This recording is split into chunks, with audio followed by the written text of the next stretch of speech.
দর্শক শুনছিলেন mercantile bank সংবাদ শিরোনাম। ঈদ যাত্রায় বেড়েছে ঘরমুখ মানুষের ভিড়। ট্রেন, বাস, লঞ্চে ঢাকা ছাড়ছেন লাখো মানুষ। সময়ের হেরফের না করে প্রায় সব ট্রেনই ছেড়েছে সময় মতো। বাস টার্মিনালগুলো দেখা গেছে যাত্রীদের ভিড়। বাড়তি ভাড়া দিয়ে টিকিট কেটেও বাস না পাওয়ায় যাত্রীদের ভোগান্তি ছিল চরমে। আশিকুল আলম জানাচ্ছেন এরই বিস্তারিত। রাজধানীর কমলাপুর রেলওয়ে স্টেশনে ছিল ঈদে ঘরমুখ মানুষের উপচে পড়া ভিড়। কোনো ট্রেনই যেন তিল ধারণের ঠাঁই নেই। পরিবারের সঙ্গে ঈদের আনন্দ ভাগাভাগি করতে যে কোনো মূল্যে বাড়ি ফিরতে চায় সবাই। ফলে ট্রেনের দরজায় ঝুলে যে যেভাবে পারছে ছুটছেন বাড়িতে। ট্রেন যাত্রায় অনেকে স্বস্তি জানালেও কেউ কেউ আবার কালোবাজারিদের কাছ থেকে অতিরিক্ত দামে কিনেছেন টিকিট। অনেক বেশি, ডাবল। মনে করেন এসি তো হচ্ছে আমাদের ঢাকা থেকে দিনাজপুর 1100 টাকা, সেটা আমাদেরকে 2200-2500 এরকম দিয়েও কিনতে হয়। কোনো বিকল্প ব্যবস্থাও তো নাই, প্রত্যেকটা ট্রেনেই এইভাবে। টিকিট কাটছি, তারপর আমি সিট পাইতেছি না। এয়ারপোর্টে কাছাকাছি চলে যাই, সেই সময় লোকজন একদম গাড়ি ভর্তি হয়ে যায়, পারলে কোলের উপরে চলে আসে। বাড়িতে ঘুরতে পারবো, এটা যে কত বড় একটা খুশিরই। বাড়ির একটা আলাদা একটা ঢাকা শহর বন্দি একটা মানে জেলখানা বলতে গেলে। ঢাকা রেলওয়ে স্টেশন ম্যানেজার জানান, ঈদ যাত্রায় যাত্রীদের ভোগান্তি লাঘবে সর্বোচ্চ চেষ্টা করছে রেলওয়ে। টিকিট ব্ল্যাক বন্ধ করার জন্য বাংলাদেশ রেলওয়ে অনেকগুলো পদক্ষেপ গ্রহণ করেছে।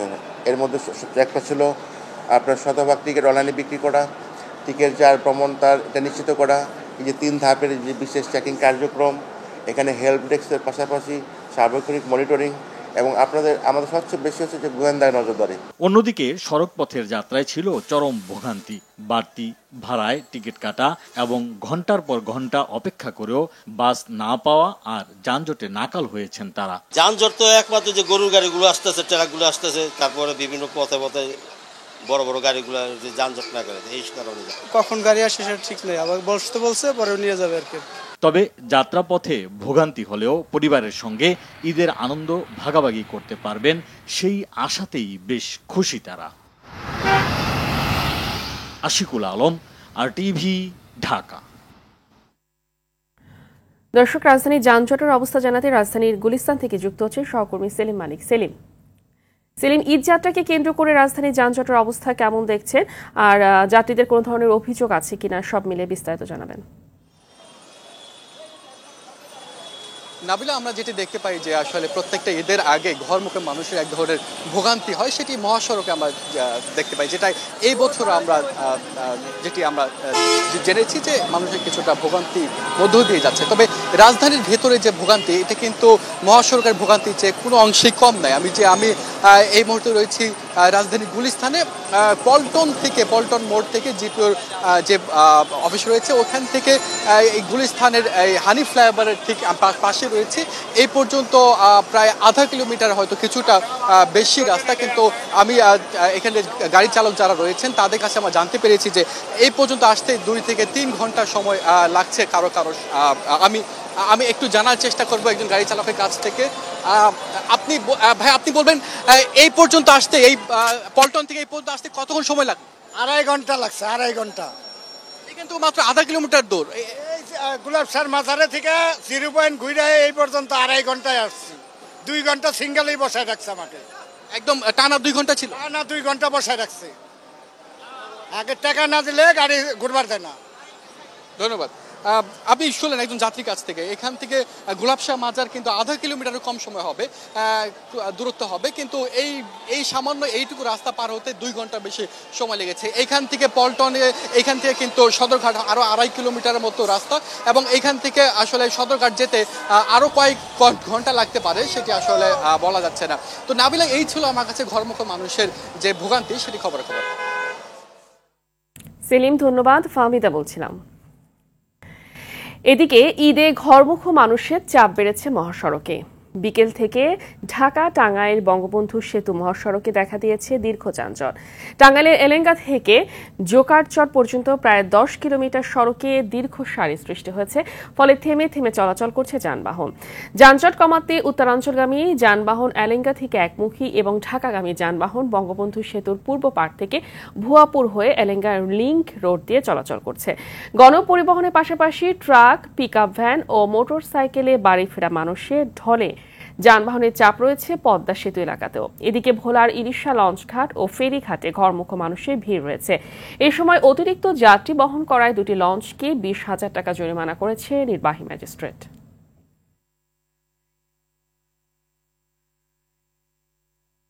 জমে উঠেছে রাজধানীর পশুর হাট। হাটে উঠেছে পর্যাপ্ত গরু, ক্রেতার সমাগমও ভালো।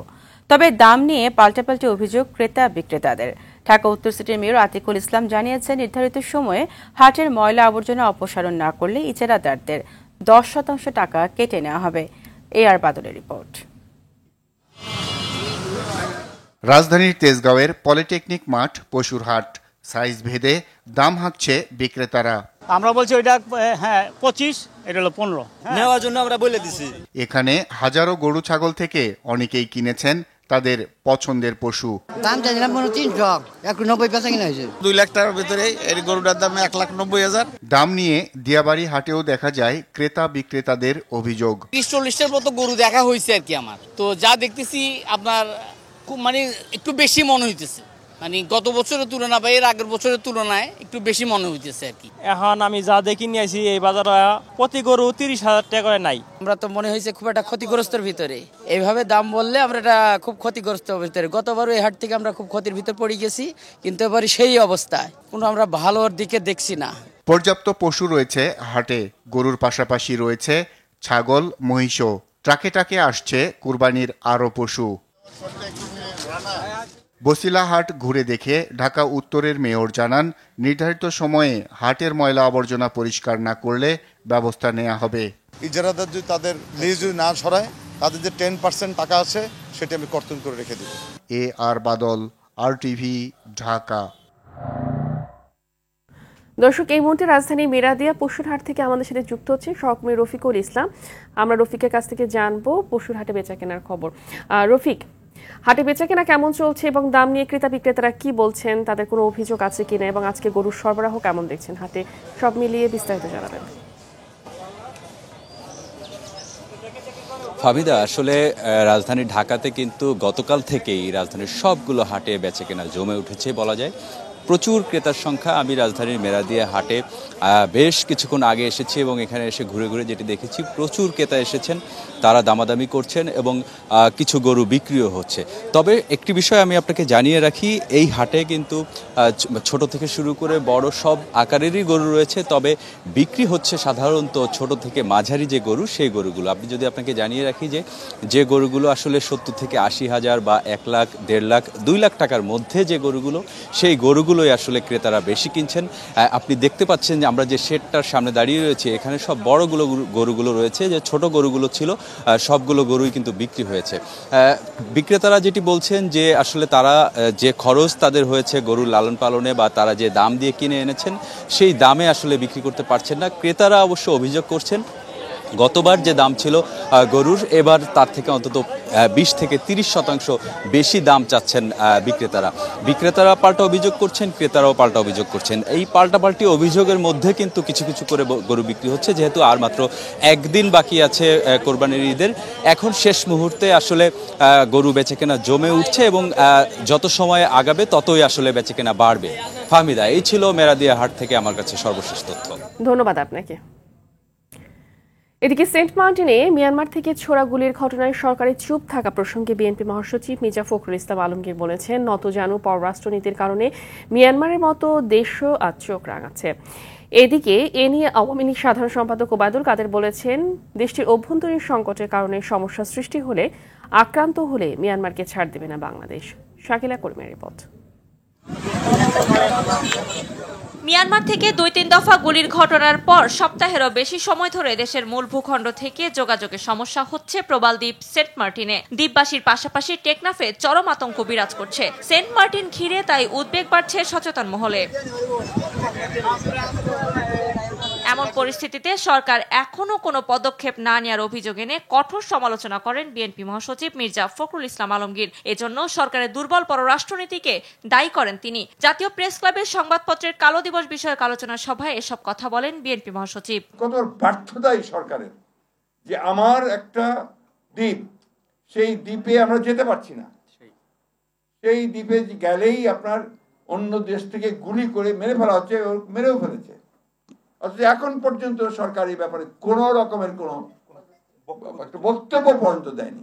এই যে নতজানু মিয়ানমারের মতো একটা দেশকেও কিছু বলা যাবে না।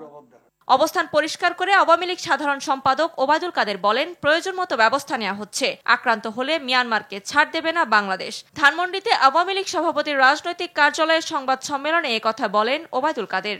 আমরা তো আক্রান্ত হলে সে আক্রমণের জবাব তো আমরা দেব। আমরা আমাদেরকে এত খাটো করে দেখি কেন? আমরাও প্রস্তুত। পররাষ্ট্রনীতি প্রসঙ্গে তিনি বলেন, যুদ্ধের উস্কানি নয়, আলাপ আলোচনার মাধ্যমে সমস্যার সমাধান চায় সরকার, যেন যুদ্ধের কারণ সৃষ্টি না। শাকিলা করিম, RTV, ঢাকা। বাইরের কোনো শক্তি দ্বারা দেশ আক্রান্ত হলে তা প্রতিহত করতে সেনাবাহিনী প্রস্তুত বলে জানিয়েছেন সেনাপ্রধান জেনারেল SM শফিউদ্দিন আহমেদ। দুপুরে শরীয়তপুরের 9 পদাতিক ডিভিশনের তত্ত্বাবধানে শেখ রাসেল সেনানিবাসে একটি ইউনিটের পতাকা উত্তোলনের পর তিনি এই কথা জানান। তিনি বলেন, বাংলাদেশ কারোর সঙ্গে যুদ্ধে যেতে চায় না, তবে যদি কেউ সার্বভৌমত্বে আঘাত হানলে তাদের ছেড়ে দেওয়া হবে না। সামরিক রীতিতে সেনাবাহিনী প্রধান জেনারেল SM শফিউদ্দিন আহমেদকে শেখ হাসিনা সেনানিবাসের পক্ষ থেকে বিদায় সংবর্ধনা প্রদান করা হয়েছে।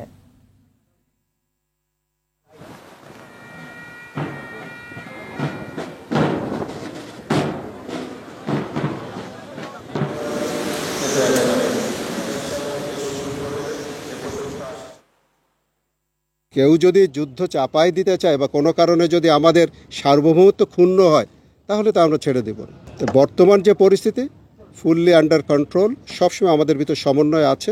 ইনশাল্লাহ আমরা যে কোনো পরিস্থিতি মোকাবেলা করতে পারবো ইনশাল্লাহ।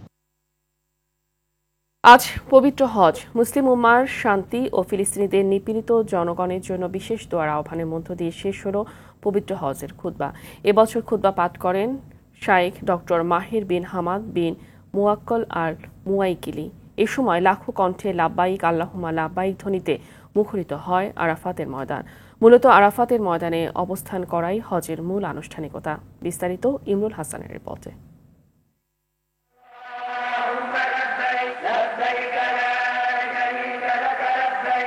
হজ মহান আল্লাহর একটি বিশেষ বিধান। ইসলামের 5টি স্তম্ভের মধ্যে অন্যতম এটি। আর্থিক ও শারীরিকভাবে সামর্থ্যবান সব মুসলমান পুরুষ ও নারীর উপর হজ ফরজ। জিলহজ মাসের 9 তারিখ হজের নিয়ত সহ ইহরাম পরিধান করে আরাফাতের ময়দানে অবস্থান করা এবং পবিত্র কাবা শরীফ তাওয়াফ করাই হজের প্রধান আনুষ্ঠানিকতা। সূর্য পশ্চিম আকাশে হেলে গেলে অত্যন্ত বিনয়ী ও তাকওয়ার সঙ্গে আল্লাহর কাছে দোয়া করেন হাজিরা। এ দোয়ার গুরুত্ব অপরিসীম, এজন্যই আরাফায় আসেন তারা। কিবলার দিকে মুখ করে 2 হাত উঁচু করে চোখের পানি ছেড়ে দিয়ে হৃদয়ের অন্তঃস্থল থেকে আল্লাহর কাছে দোয়া করেন হাজিরা। এতে মনের আকাঙ্ক্ষা আল্লাহ তাআলার কাছে ব্যক্ত করেন তারা। এবছর আরাফাতের ময়দানে মসজিদে নামিরা থেকে হজের খুতবা দেন শায়খ ডক্টর মাহির বিন হামাদ বিন মুয়াক্কাল আল মুয়াইকিলি। খুতবায় মুসলিম উম্মার শান্তি কামনা ছাড়াও ফিলিস্তিনের জনগণের জন্য বিশেষ দোয়ার আহ্বান জানান তিনি। اللهم كن لهما مؤيدا ونصيرا اللهم جازهما خير الجزاء। এই আরাফাত ময়দানে সূর্যাস্ত পর্যন্ত অবস্থান করবেন হাজিরা। তারপর মুজদালিফায় গিয়ে মাগরিব এবং এশার নামাজ একসাথে আদায় করে শয়তানের প্রতিকৃতিতে পাথর মারার উদ্দেশ্যে পাথর সংগ্রহ করবেন হাজিরা। এরপর মিনায় যাবেন তারা। এরপরে কাবার সামনের 2 পাহাড় সাফা ও মারওয়ায় সাই করবেন হাজিরা। সেখান থেকে তারা আবার মিনায় যাবেন। মিনায় যতদিন থাকবেন ততদিন 3টি শয়তানকে 21টি পাথর মারবেন। আবার মক্কায় বিদায়ী তাওয়াফ করার পর নিজ নিজ দেশে ফিরবেন হাজিরা। ইমরুল হাসান, RTV।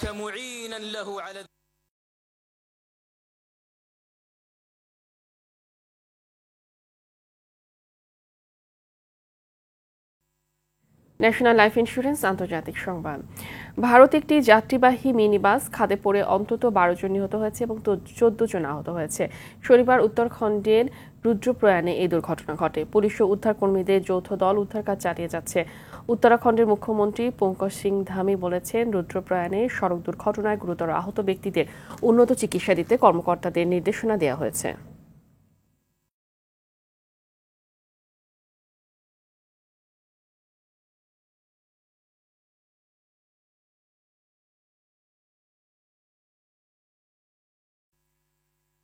এবার T20 বিশ্বকাপের খবর। টি-20 বিশ্বকাপের আলাদা ম্যাচে রাতে মাঠে নামবে ভারত ও ইংল্যান্ড। যুক্তরাষ্ট্রের সেন্ট্রাল ব্রওয়ার্ড রিজিওনাল পার্ক স্টেডিয়ামের স্টার্ফ গ্রাউন্ডে নিয়ম রক্ষার ম্যাচে কানাডার মুখোমুখি হবে ভারত। এদিকে এবারে আসরে আয়ারল্যান্ডের বিপক্ষে জয়টাই কানাডার একমাত্র সাফল্য। ভারতকে রুখে দিয়ে ইতিহাসের পাতায় নাম লিখাতে চায় সাদ বিন জাফরের দল। রাত 8:30টায় শুরু হবে ম্যাচটি। অন্যদিকে আরেক ম্যাচে সুপার 8-এর আশা বাঁচিয়ে রাখার মিশনে নামিবিয়ার মুখোমুখি হবে ইংল্যান্ড।